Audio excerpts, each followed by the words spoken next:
तो स्वागत है आप सभी का हमारे YouTube चैनल प्रेमी सर। तो बच्चों मैं आपको याद दिलवा दूं कि हम लोग पढ़ रहे हैं क्लास 10th की साइंस का अध्याय 9, जिसका नाम है प्रकाश, परावर्तन तथा अपवर्तन। इसमें बेटा हम टोटली प्रकाश के बारे में पढ़ रहे हैं। ठीक है, इसका हमने एक लेक्चर कंप्लीट कर चुके हैं। आज बेटा लेक्चर नंबर 2 है। ठीक है, जिस भी बच्चे ने हमारा लेक्चर नंबर 1 नहीं देखा है तो बेटा मैं उससे रिक्वेस्ट कर रहा हूं वो एक बार लेक्चर नंबर 1 जरूर देखे।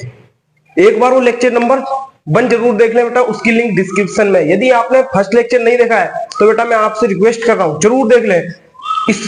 इस वाली क्लास को पहले आप एग्जिट कर दीजिए। आप पहला हमारा लेक्चर नंबर 1 देखिए। ठीक है, क्योंकि बेटा जो लेक्चर नंबर हमारा 1 है उसमें मैंने बेटा वो बेहद इंपॉर्टेंट बातें बताई जो आपको पता होनी चाहिए। ठीक है, प्रकाश क्या होता है। कल की क्लास में बेटा मैंने क्या बताया था, कल की क्लास में क्या बताया था मैंने कि प्रकाश क्या होता है। ठीक है, और परावर्तन बताया था प्रकाश का परावर्तन बेटा किस प्रकार से होता है, हम किस प्रकार से किसी वस्तु को देख पाते हैं बेटा। और 12th के लेवल का मैंने भी आपको बताया था। ठीक है, जो मेरी फर्स्ट क्लास थी बेटा लेक्चर नंबर 1 का, उसमें मैंने आपको 12th क्लास को ध्यान में रख के पढ़ाया था। हालांकि आज भी मैं 12th क्लास को ध्यान में ही रखकर पढ़ा हुआ है, क्योंकि बेटा वो सारी मैंने बेसिक कॉन्सेप्ट बताए थे जो आपके 12th क्लास में आते हैं। ठीक है, वो सारे कॉन्सेप्ट बताए थे जो आपके 12th क्लास में बेटा आते हैं। ठीक है, परावर्तन बताया था। और क्या बेटा बताया था मैंने कि प्रकाश प्रतिबिंब क्या होता है, बेटा इस चैप्टर में दिन भर यही गाते रहेंगे। इस चैप्टर में हम यही गाते रहेंगे कि प्रतिबिंब दर्पण के पीछे बना, दर्पण के आगे बना, दर्पण के कहां बना, प्रतिबिंब आभासी है या वास्तविक है, ये भी पढ़ा था कि हमने। प्रतिबिंब के कितने टाइप होते हैं बेटा, 2 टाइप बताए थे मैंने कि प्रतिबिंब है वो हमारा वास्तविक होगा या फिर आभासी होगा। ये कि वास्तविक प्रतिबिंब क्या होता है, आभासी प्रतिबिंब क्या होता है, ये सब बेटा हमने कल की क्लास में पढ़ा था। और वास्तविक प्रतिबिंब होता है तो वो उल्टा उल्टा होता है।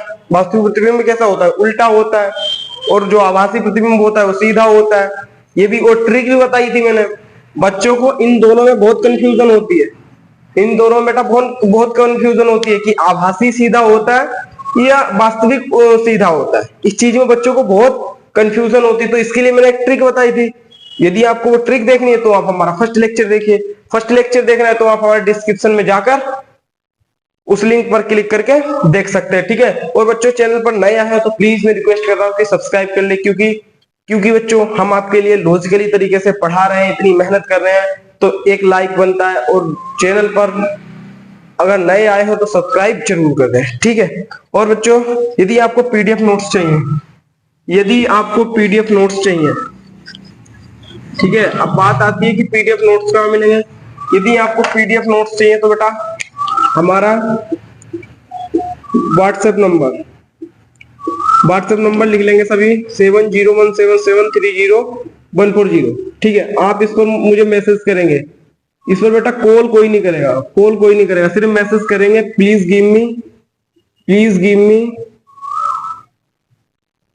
Give me notes. जो भी सब्जेक्ट होगा बेटा आप अपना सब्जेक्ट लिख देना। ठीक है, मैं आपके पास पीडीएफ नोट्स सेंड कर दें। अब बात आती है क्या सर ये पैसों में मिलेगा। नहीं बेटा, आपको सिंगल रुपीस भी पे नहीं करना पड़ेगा, बिल्कुल फ्री ऑफ कॉस्ट है। जी नोट्स मैं आपको दे रहा हूँ बिल्कुल बच्चों फ्री है। ठीक है, आपके लिए बिल्कुल फ्री है। ठीक है, और बेटा एक हमारा चैनल है टेलीग्राम चैनल जिसका नाम है प्रेमी सर। जिसका नाम बेटा क्या है, प्रेमी सर। जो हमारे यूट्यूब चैनल का नाम है वही हमारा टेलीग्राम चैनल का नाम है प्रेमी सर। ठीक है, और एक चैनल है हमारा इंस्टाग्राम का, इंस्टा बेटा आईडी है हमारी, इंस्टा आईडी भी लिख लो। ये भी बेटा क्या नाम से है, प्रेमी सर के ही नाम से है।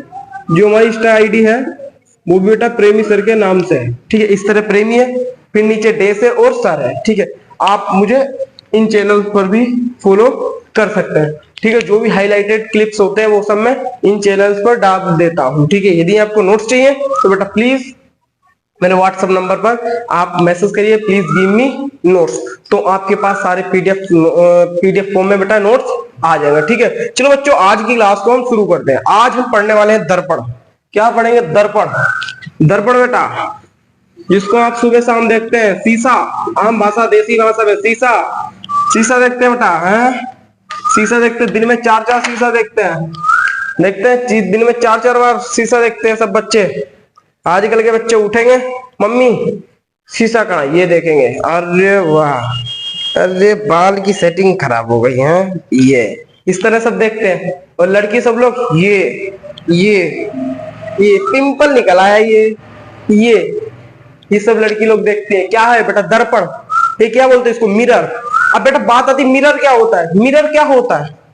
आप सभी को जब यही नहीं पता होगा कि मिरर क्या होता है, आप दिन भर देखते रहते हो, दर्पण या बेटा मिरर, दर्पण या मिरर। अब आपको यही नहीं पता कि मिरर क्या होता है। क्या बेटा मिरर क्या होता है? और दिन भर देखते रहते हो। और बेटा इस चैप्टर में भी हम यही कहेंगे कि दर्पण के आगे प्रतिबिंब बन रहा है, दर्पण के पीछे प्रतिबिंब बन रहा है। दर्पण ये बड़े द्वारक का है, छोटे द्वारक का है। एक्चुअली बेटा दर्पण क्या है? दर्पण क्या है? देखो बच्चों, बहुत बच्चों का एक मिथ बैठा है अंदर, बहुत बच्चों का एक मिथ बैठा है कि सर दर्पण वो होता है जो प्रकाश को परावर्तित कर देता है। बहुत बच्चे, यदि मैं पूछता हूं किसी बच्चे से, तो बच्चे बोलते हैं कि दर्पण वो होता है, दर्पण वो होता है जो प्रकाश को परावर्तित कर देता है, वो दर्पण होता है। ठीक है, बिल्कुल सही है, बिल्कुल सही है। मैं ये नहीं कह रहा कि ये गलत है, पर बेटा ये पूरी तरीके से सही नहीं है, पर ये पूरी तरीके से सही नहीं है। मैंने क्या बोला? ठीक है, जब ये सवाल पूछता हूं मैं, तो बच्चे कहते हैं जो प्रकाश को परावर्तित कर देता है वो दर्पण है। पर बेटा प्रकाश को तो हम लोग भी परावर्तित करते हैं या नहीं? बताओ मुझे। प्रकाश को तो हम लोग भी परावर्तित करते हैं, क्या हम लोग भी दर्पण है? नहीं सर, हम लोग तो दर्पण नहीं है। भाई कोई भी वस्तु रखी है आपके कमरे में, देख लो, सब परावर्तित कर रही है। भाई परावर्तित करती है तभी तो हमें दिखाई देता है, ठीक है, तो ये नहीं कि हम भी दर्पण हुए, सारी वस्तुएं दर्पण है? नहीं है दर्पण। तो फिर दर्पण क्या है सर? दर्पण क्या सर, जल्दी बता दो ना सर। ये तो बात आपने सही कही है, मेरे भी मन में यही सवाल था कि दर्पण वही होता है जो प्रकाश को परावर्तित कर देता है, वही दर्पण होता है, ठीक है। अब बात करते हैं दर्पण क्या होता है एक्चुअली में। देखो दर्पण, देखो होता क्या है दर्पण, जो आपने बोला ना अभी कि जो बेटा प्रकाश को परावर्तित कर देता है वही दर्पण है, बिल्कुल सही बात है। अब बेटा क्या है, आप देखो, इसमें एक शब्द जोड़ने की जरूरत है। दर्पण वह है जो प्रकाश को 100% लगभग 100% परावर्तित कर देता है, ठीक है। हालांकि 100% तो आजकल कुछ होती ही नहीं है, 100% तो कुछ होता ही नहीं है। डेटोल में भी जो डेटोल का प्रचार दिखाते हैं उसमें भी बैक्टीरिया मारने के लिए कितने को बताता है? 99.9%। 100% नहीं कहता कि 100% बैक्टीरिया को मार देता है, नहीं, क्या कहता है? 99.9% बैक्टीरिया को सफा कर देता है, यही तो कहता है। ये थोड़ी ना कहता 100%। तो बेटा 100% तो इस दुनिया में कुछ भी चीज होती नहीं है, ठीक है। तो मैंने क्या बोला, दर्पण वह है जो प्रकाश की किरण को लगभग, अप्रोक्स में बता रहा हूं, लगभग 100% परावर्तित कर देता है, 100% परावर्तित कर देता है। अब बेटा परावर्तित क्या होता है, मैंने फर्स्ट लेक्चर में बताया था, पिछली क्लास में बताया था कि परावर्तन क्या होता है। जिस भी बच्चे नहीं देखा है तो हमारा फर्स्ट लेक्चर देखना पड़ेगा, फर्स्ट लेक्चर डिस्क्रिप्शन में लिंक है, आप जाकर देख सकते हैं, ठीक है बच्चों। इतना आया समझ में दर्पण क्या है? फटाफट लिख लेते हैं ना, फटाफट लिख लेते हैं, टू द पॉइंट में लिखवाऊंगा, ज्यादा लंबा नहीं। दर्पण क्या होता है बेटा? जो लगभग, क्या लिखेंगे बेटा? लिखेंगे मेरे साथ साथ लिखेंगे, जो लगभग क्या बेटा? जो लगभग 100% प्रकाश की किरण को, प्रकाश को लिख दो, प्रकाश को परावर्तित, जो लगभग 100% बेटा क्या? प्रकाश को परावर्तित कर देता है, उसको हम क्या कहते हैं? उसको हम कहते हैं दर्पण। क्या कहते हैं उसको हम दर्पण कहते हैं। दर्पण क्या है सुन लो बेटा, ये बहुत डेप्थ में जाकर मैं आप सभी को समझा रहा हूं, ठीक है। ऐसी बातें आपको कोई नहीं बताने वाला कि दर्पण क्या है। आप बेटा, आप स्कूल खुल गए ना, बच्चों से पूछना बच्चों से पूछ रहे, देखो बच्चे देखो बेटा कैसे सोक्ड हो जाएंगे, कहेंगे भाई तू कहाँ से पढ़ने लगा है, तू कहाँ से पढ़ने लगा है भाई, मुझे भी बता दे, मैं भी पढ़ूंगा।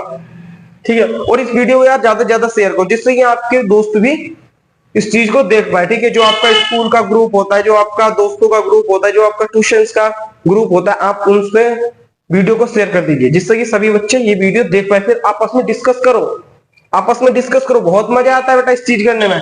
जो लगभग 100% प्रकाश को परावर्तित कर देता है, क्या कहलाता है सर, वो दर्पण कहलाता है। अब मैं कभी नहीं भूलूंगा, अब मैं कभी नहीं भूलूंगा।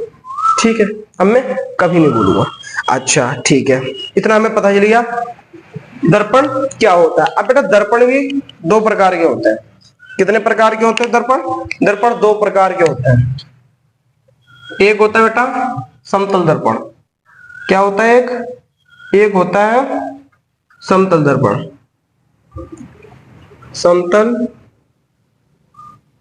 दर्पण, प्लेन मिरर। ठीक है, और दूसरा होता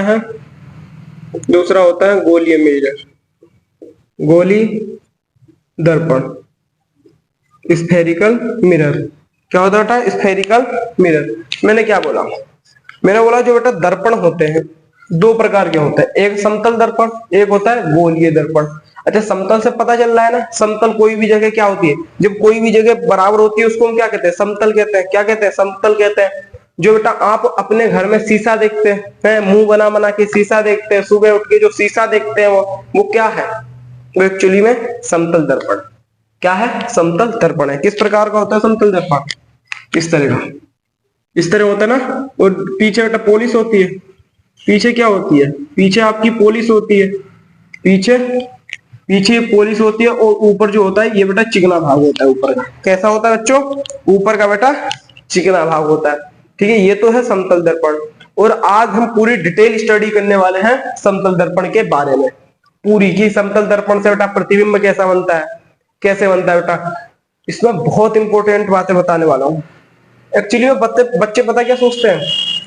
बच्चे सोचते हैं कि समतल दर्पण इतना इंपॉर्टेंट है नहीं, इसको सुपरफिशियल पढ़ देते हैं। ठीक है, जो बोर्ड में इसमें से कुछ भी क्वेश्चन बनते हैं वो पढ़ लेते हैं और इसको छोड़ देते हैं।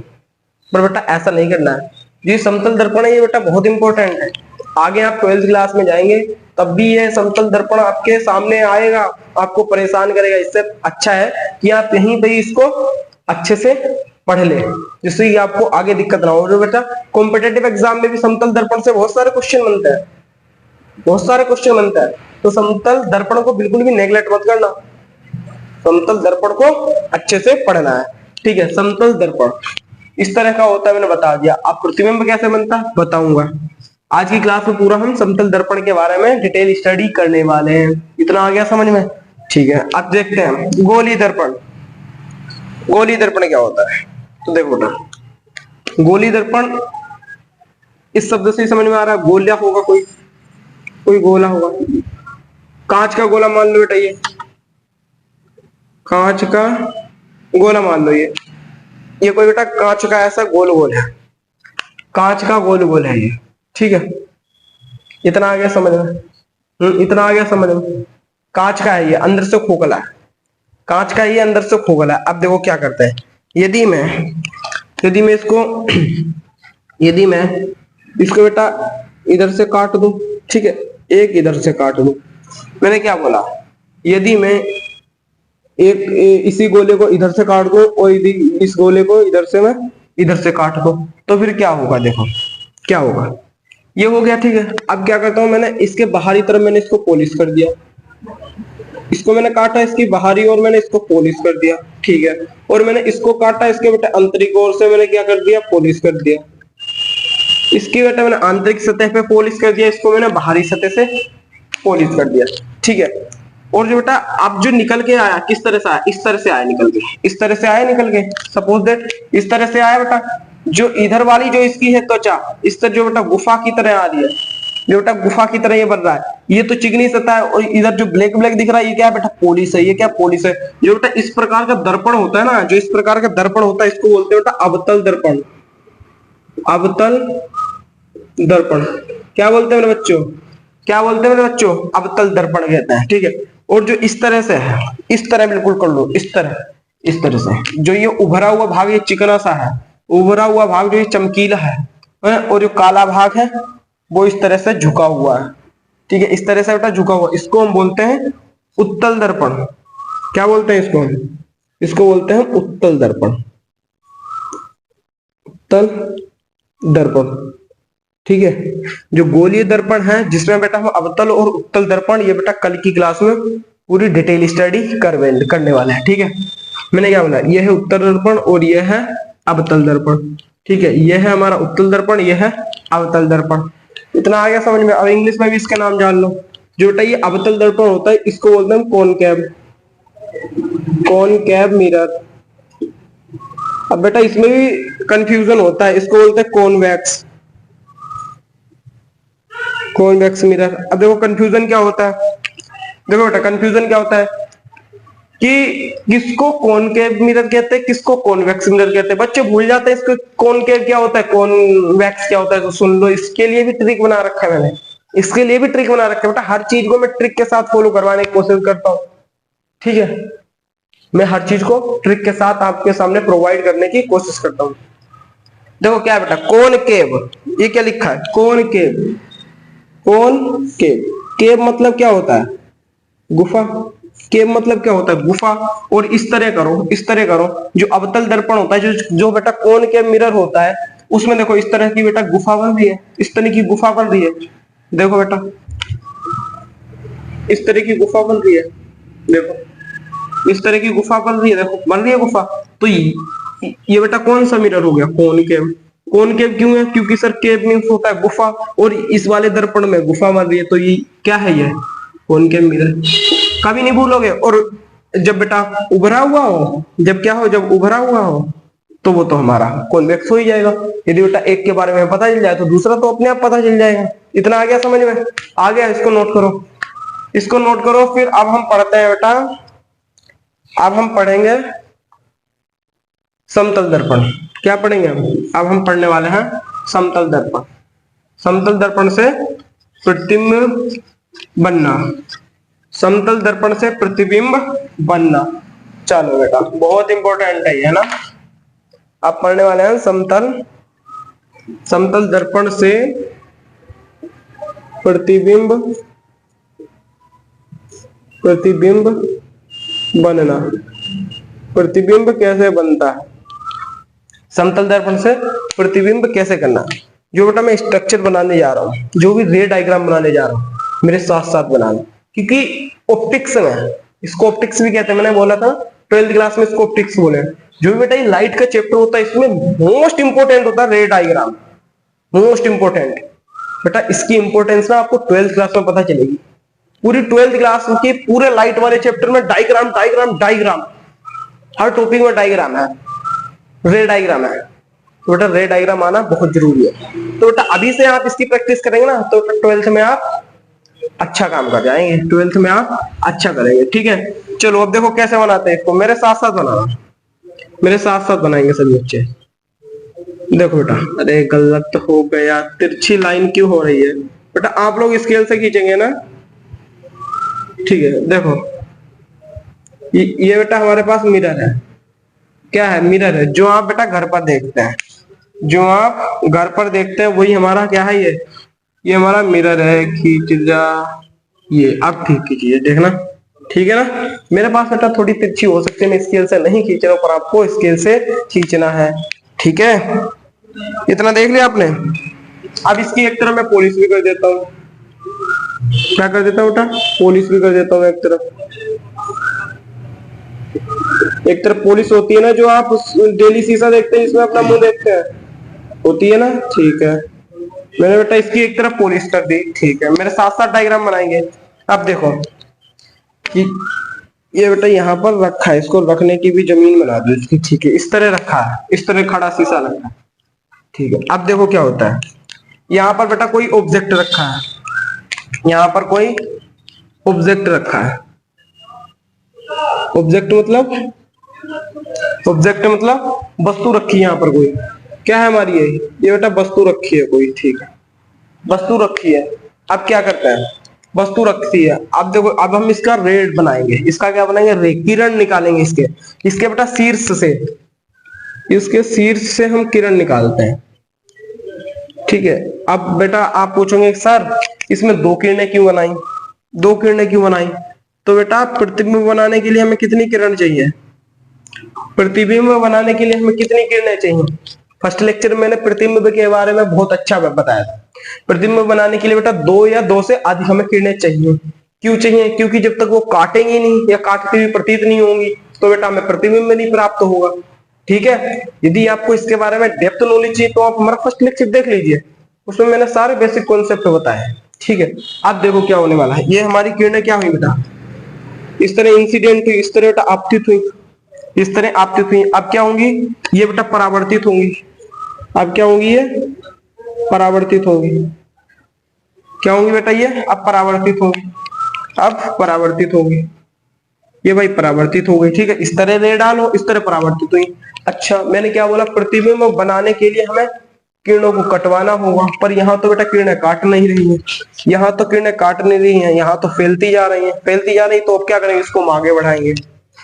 अब हम इसको बेटा आगे बढ़ाते हैं। ठीक है, इसको हम क्या करेंगे, इसको हम आगे बढ़ाएंगे। ठीक है, आगे बढ़ाएंगे तो इसका प्रतिबिंब कहाँ बनेगा, इसका प्रतिबिंब कहाँ बनेगा, वस्तु भी तिरछी मिर्ची बन गई। आप लोग बेटा सही से बनाना है ना। ठीक है, ये बन गया प्रतिबिंब। तो आप देखो, तो प्रतिबिंब कहाँ बना, दर्पण के पीछे बन गया। प्रतिबिंब कहाँ बना, दर्पण के पीछे बन गया। ठीक है, अब देखो एक बार दोबारा समझ लो मैंने इसमें क्या किया है, फिर बताता हूँ। देखो बेटा, ये हमारी कोई वस्तु थी, ये कोई वस्तु थी, इतना आ गया समझ में। मैंने यहां से क्या किया बेटा, दो रेज निकाली, दो रे निकाली, दो किरणें निकाली, 1 2 इसके शीर्ष से। ठीक है, अब क्या होगी बेटा, ये बेटा परावर्तित होंगी, ये परावर्तित हो गई, ये बेटा परावर्तन होने लगी।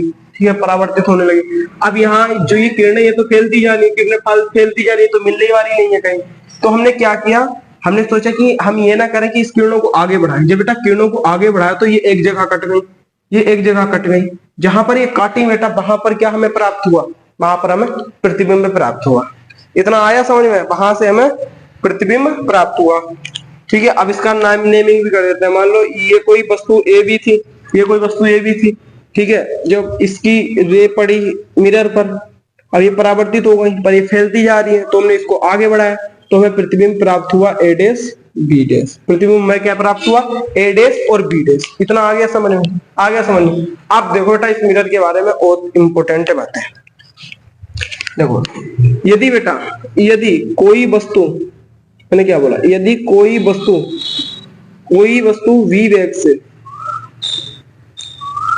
वी वेग से इस मिरर की ओर, यदि बेटा वस्तु कोई इस मिरर की ओर बी वेग से क्या करे बेटा, भागे, बी वेग से जाए, बी वेग से बेटा इसकी ओर भागे, इस दर्पण की ओर, तो बेटा जो ये प्रतिबिंब बना है ना, ये भी हमारा बी वेग से ही, ये भी बेटा बी वेग से ही क्या करेगा, बी वेग से ही बेटा इस दर्पण की ओर भागेगा।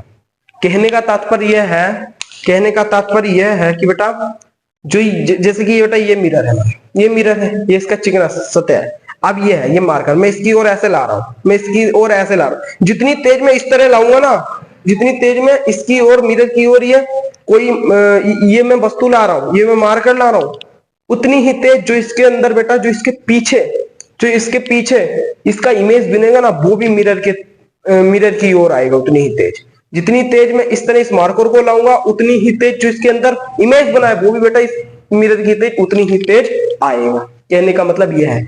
ठीक है, मैंने क्या बोला, ठीक है। देखो बेटा, जितनी तेज, जैसे कि मान लो यहाँ पर ये मार्कर है, और जो बेटा इसका प्रतिबिंब बना है, ये बना है प्रतिबिंब, ये मार्कर है, इसका प्रतिबिंब ये बना है। ठीक है, ये मार्कर, इसका प्रतिबिंब ये बना है। अब मैं इसको ऐसे ला रहा हूं, इसको मैं इतनी तेज मैं इसको गति करवा रहा हूं मिरर की ओर, तो बेटा ये भी इतनी तेज इस तरह मतलब बराबर वेलोसिटी से ये एक दूसरे के पास आएंगे, बराबर वेलोसिटी से एक दूसरे के पास आएंगे, ये समझाना चाह रहा हूं। ठीक है। और सुनो, जैसे कि कोई भी हम दूरी कोई भी हम वेलोसिटी ले सकते हैं, कोई भी बेटा हम वेग ले सकते हैं 5 किलोमीटर पर सेकेंड से। ये 5 किलोमीटर तो होता नहीं है कुछ भी, है ना, इतनी दूर से कौन आएगा मिरर के पास दौड़ने। कोई भी छोटी सी दूरी, मतलब कि कहने का तात्पर्य यह है जितनी तेज बेटा हम मिरर की ओर वस्तु को ले जाएंगे, उतनी ही तेज मिरर की ओर हमारा क्या आएगा, इमेज आएगा। इमेज आएगा मिरर की ओर, इमेज आएगा। जितनी तेज वस्तु को हम मिरर की ओर ले जाएंगे, उतनी ही तेज इमेज इमेज इसके मिरर की ओर गमन करेगा या तेज आएगा। ठीक है। अब बेटा सवाल पता किस तरह आता है, सवाल इस तरह आता है कि सुनना बेटा, ध्यान से सुनना इस चीज को, बहुत इंपॉर्टेंट है ये प्लेन मिरर। ऐसे थोड़ी ना सबकी समझ में आ जाता है, आपको ध्यान से सुनना पड़ेगा। अब देखो सवाल आता है कि भैया ये कोई वस्तु है, ये कोई हमारा क्या इमेज है। अब जितनी वेलोसिटी से, जितने वेग से ये वस्तु मिरर की ओर गति करता है, उतनी ही गति से इमेज भी मिरर की ओर गति करती है। ठीक है। अब सवाल क्या आता है कि यदि कोई वस्तु मिरर की ओर बी वेग से गति करती है, तो इमेज जो बनती है, जो प्रतिबिंब बनती है, वो वस्तु की ओर कितनी गति से, जाएगी। तो बेटा देखो सुनो, जो वस्तु है प्लेन की ओर तो बी वेलोसिटी से गति कर रही थी, पर अब बोल रहा है वस्तु की ओर, तो एक बी और दूसरा बी, तो कितनी गति करेगी, कितनी देर गति करे, 2b। कितनी करेगी बेटा, 2b।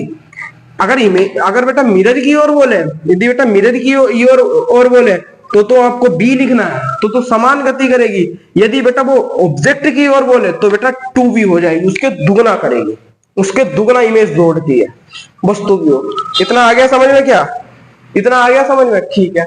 अब जो बेटा ये इमेज बनी है, जो ये हमारा प्रतिबिंब बना है, इसकी हम विशेषताएं लिखेंगे।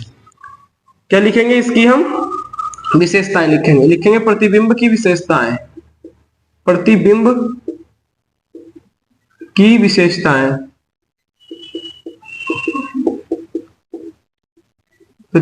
विशेषताएं। ठीक है। देखो कैसा प्रतिबिंब बना है, प्रतिबिंब सीधा है। ठीक है, पहली विशेषता लिखेंगे, क्या लिखेंगे? प्रतिबिंब सीधा है ना, सीधा है। जब सीधा है तो कैसा होगा? आभासी होगा। ये कल की क्लास में बताया था कैसे पहचानते हैं। और देखो बेटा वस्तु के आकार का है, क्या लिखेंगे? वस्तु के आकार का है। और क्या बेटा? और क्या है? देखो ये दर्पण है, दर्पण के बिहाइंड बन रहा है, दर्पण के पीछे बन रहा है, लिखेंगे तो दर्पण के पीछे है। क्या है? दर्पण के पीछे बन रहा है, तो दर्पण के पीछे है। इतना आ गया समझ में? और क्या है? और जो चौथा पॉइंट अभी मैंने क्या बताया था कि दर्पण के सामने वस्तु की दूरी, दर्पण के सामने वस्तु की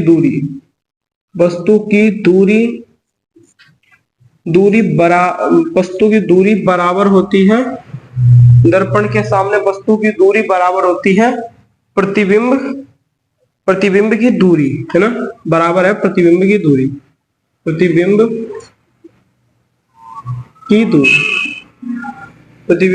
देखो क्या कहना चाह रहा है, दर्पण के सामने वस्तु मतलब कि जितनी दूरी पर हमने ये वस्तु रखी है ना दर्पण से, उतनी ही दूरी पर पीछे उससे प्रतिबिंब बनेगा, उतनी ही दूरी पर ये प्रतिबिंब बनेगा। जैसे कि हमने ये रखे 2 मीटर की दूरी पर, तो बेटा जो प्रतिबिंब बनेगा वो भी 2 मीटर की दूरी पर रखेगा। यदि बेटा हमने 1 मीटर की दूरी पर ये वस्तु रखी है मिरर से, तो 1 मीटर की दूरी पर ये प्रतिबिंब ही बनेगा। इतना आ गया समझ में? किस किस बच्चे के आ गया समझ में? मुझे कमेंट में बताएगा, बेटा किस किस बच्चे के आ गया समझ में, किस किस बच्चे के आ गया समझ में? बताओ किस किस के आ गया समझ में? किस किस के आ गया? सबके आ गया समझ में? अब बेटा एक मोस्ट इंपोर्टेंट बात है, अब सुनो। अब बेटा जब दो दर्पणों से हम कितने प्रतिबिंब बना सकते हैं? दो दर्पणों से हम कितने प्रतिबिंब बना सकते हैं, यानी कि प्रतिबिंब कैसे निकालते हैं, अब हम उसके बारे में बात करने वाले हैं। ठीक है, अब हम बेटा उसके बारे में हम बात करने वाले हैं। तो क्या लिखेंगे, सही डालेंगे, हेडिंग डालेंगे, दो दर्पणों से लिखेंगे बेटा, दो दर्पणों से बने प्रतिबिंबों की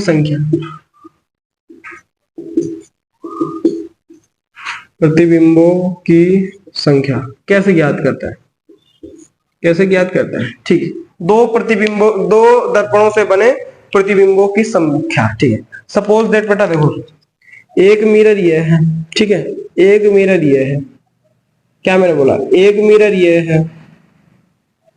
आप इसको तो अपने घर पर प्रैक्टिकल करके देखना, बहुत मजा आएगा इसको। ठीक है, और जो ये बेटा रखे गए ये कोई थीटा एंगल पर रखे गए, हमें नहीं पता है कौन सा एंगल पर, ये थीटा एंगल पर रखे गए, इतना समझो।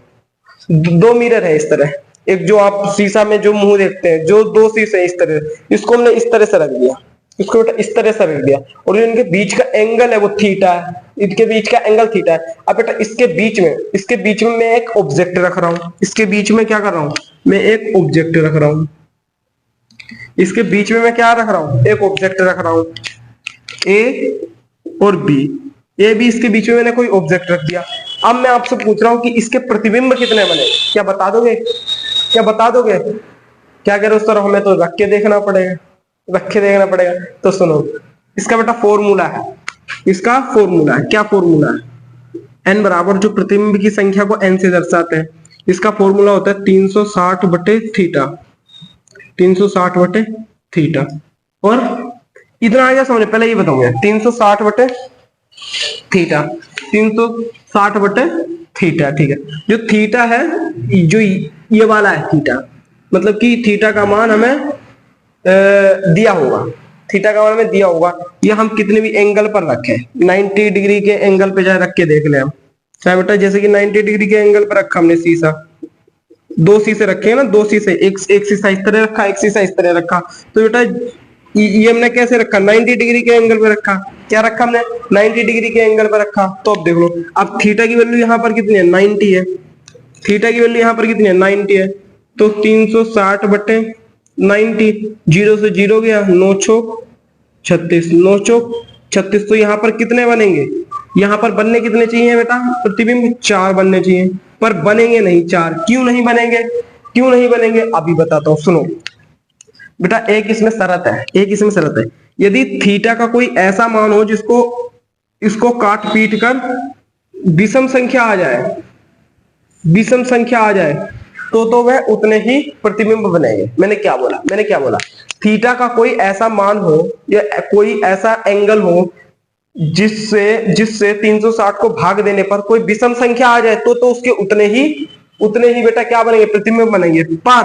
पर बेटा एक सिचुएशन है, यदि 360 में थीटा की कोई वैल्यू को यदि हम 360 से भाग करते हैं और वो सम संख्या आ जाए, तो क्या करते हैं, सम संख्या में क्या करते हैं हम बेटा, 1 माइनस कर देते हैं, 1 माइनस करना पड़ेगा। तो यहां पर देखो जो 4 आया था, 4 क्या है, एक सम संख्या है, 0 0 कट गया, 9 चौक 36, उसको भाग करके कितना आया, 4 आया, 4 क्या है, एक बेटा सम संख्या है, तो यहाँ पर कितने बनेंगे, 4 आ गया, 4 में से हम 1 घटा देंगे, 4 में से 1 घट गया, कितने आ गए, 3, यानी कि इसमें 3 प्रतिबिंब बनेंगे। आप बेटा इस प्रैक्टिकल को अपने घर पे करके देखना, ठीक है, बहुत मजा आता है इस प्रैक्टिकल को करने में। अच्छा और देखें एग्जांपल कुछ, यदि मैं इसको 60 डिग्री के एंगल पे रख दूं, 60 डिग्री के एंगल पे, थीटा बराबर हम 60 ले रहे हैं, तो क्या करते हैं, इसको करके देखें हम, इसको कहाँ पे कर दूं, यहाँ पर कर देता है ना, इसको यही लिख लेता हूँ, थीटा बराबर यदि हम 60 ले लें तो क्या होगा, n बराबर 360 बटे थीटा कितना है 60, 0 0 गया, 0 से 0 गया। अब देखो 6 ही कम 6 और 6 छंग 36, तो कितना आ गया, 6 आ गया। 6 क्या बेटा, एक सम संख्या है, तो क्या करेंगे, इसमें से हम 1 माइनस कर देंगे, कितना बचा 5। तो n बराबर कितना आ गया 5, यानी कि 5 प्रतिबिंब बनेंगे। कितना बनेंगे बेटा, 5 प्रतिबिंब बनेंगे। पर बेटा एक इसमें स्पेशल केस है, एक इसमें स्पेशल केस है, यदि जो कि बेटा इंपॉर्टेंट है, जो बोर्ड में भी आ जाता है और आपका कॉम्पिटेटिव एग्जाम में भी आ जाता है। क्या है वो, यदि बेटा थीटा बराबर 0 हो जाए, थीटा बराबर 0 हो जाए, यानी कि दर्पण है बेटा जो एक दूसरे के सामने रख दिए जाए, दर्पण है एक दूसरे के सामने रख दिए जाए और इसके बीच में कोई वस्तु रख दी जाए, मान लो ए भी कोई वस्तु रखी है, तो इसमें कितने सारे प्रतिबिंब बने। आप इसको करके देखना बेटा, मैंने अपनी आंखों से प्रैक्टिकल लिया, बहुत मजा आता है। इस तरह से दर्पण रखना एक दूसरे के सामने, यहाँ पर बीच में कुछ भी रख लेना, चाहे मोमबत्ती रख लेना, ठीक है। फिर इधर इस तरह से देखना, इस तरह से देखना बेटा, लाइनों से प्रतिबिंब बनते जाएंगे। तो इसमें कितने प्रतिबिंब बनेंगे, फॉर्मूला देखते हैं ना, रखे हम 360/0, तो कितने बनेंगे, जीरो का अगर हम किसी भी संख्या में भाग देते हैं, जीरो का यदि हम किसी भी संख्या में भाग देते हैं तो कितना आता है, अनंत आता है। कितना आता है, अनंत। तो इसके प्रतिबिंब में कितने बनेंगे, अनंत। कितने बनेंगे, अनंत। अब बेटा जब आप इसमें देखोगे ना, इस तरह देखेंगे तो बेटा बहुत सारे प्रतिबिंब बनते जाएंगे, बहुत सारे। तो आपको अनंत तो दिखाई नहीं देंगे, बहुत सारे तो आपको दिखाई नहीं देंगे।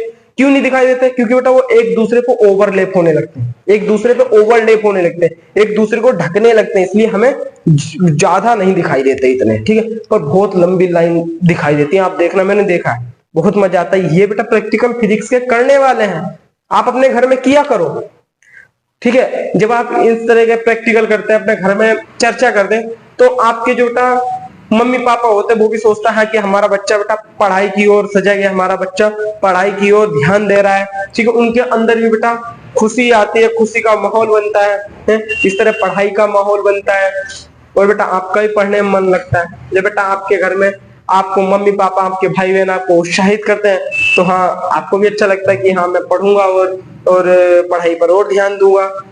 मम्मी पापा भी मेरा सपोर्ट कर रहे हैं, इसीलिए, है ना, ठीक है बच्चों। तो ये चीजें सब आप प्रैक्टिकली किया